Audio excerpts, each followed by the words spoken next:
வீட்டில் வந்து லட்சுமி கடாட்சம் கிடைக்கணும்னா மத்தில் பருப்பு கடையணும். சில பேர் என்ன பண்ணுறாங்க, மிக்சியில் கடைக்கிறாங்க. மிக்சியில் போட்டு அடித்து பருப்பு கடையிறாங்க. கீரை, இந்த மோர் இதெல்லாம் மிக்சிலேயே முடிச்சுக்கிறாங்க. அப்படி செய்யாதீங்க. ஒரு சட்டி ஒன்று வச்சுக்கோங்க. எப்போவுமே அந்த சட்டியில் தயிரை ஊற்றுங்க. மத்து வச்சு நல்லா கடைங்க. இந்த மத்தோட நம்ம சத்தம் வந்து மகாலட்சுமி காதில் போய் கேட்கணும்.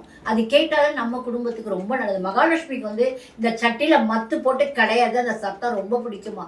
அதே மாதிரி கீரையை வந்து குக்கரில் வேக வைங்க. ஆனால் அதை எடுத்து சட்டியில் போட்டு மத்து போட்டு கடைஞ்சிருங்க.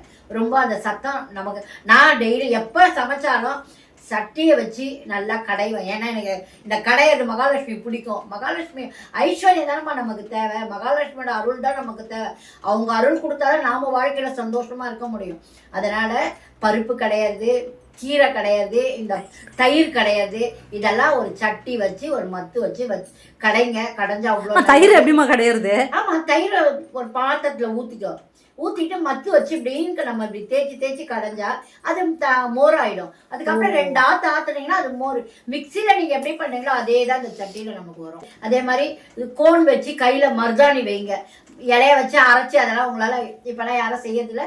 கோன் வாங்கினீங்கன்னா அதை கையில் மருதாணி, நம்ம கையில் எவ்வளோ நாள் நம்ம கிட்ட மருதாணி இருக்கோ எவனே நமக்கு பிடிக்க மாட்டானா அப்படின்னு கிட்ட வரமாட்டாங்கன்னு சொல்லுவாங்க. வரமாட்டாங்க. அதே மாதிரி இது ஐஸ்வர்யம். பெண்களுக்கு வந்து கை நிறைய வளையல் போட்டு மருதாணி வச்சாலே மகாலட்சுமிக்கு அவ்வளோ பிடிக்கும். இந்த சத்தம், அந்த கண்ணாடி வளையலோட சத்தம் மகாலட்சுமிக்கு ரொம்ப பிடிக்கும்.